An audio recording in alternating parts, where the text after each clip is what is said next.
Dag dames en heren, het thema is hart- en vaatziekten. Mijn vader overleed 30 jaar geleden aan een plotselinge hartstilstand. En zo heeft iedereen in de familie, in de vereniging, op zijn werk wel mensen, kent hij wel mensen, die of aan een hartkwalen zijn overleden, of op dit moment nog lijden aan een hart- of vaatziekte.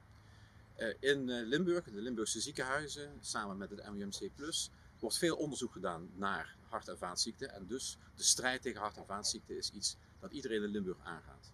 En vandaar dat mijnlimburgshart.nl een website is waar veel van die acties samenkomen, waar u misschien ook op ideeën wordt gebracht om mee te doen aan die actie. Om aandacht te geven aan die actie, om erover te spreken.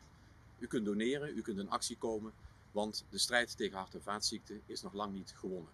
En het zou zo mooi zijn als Limburg daar een hele goede bijdrage aan geeft.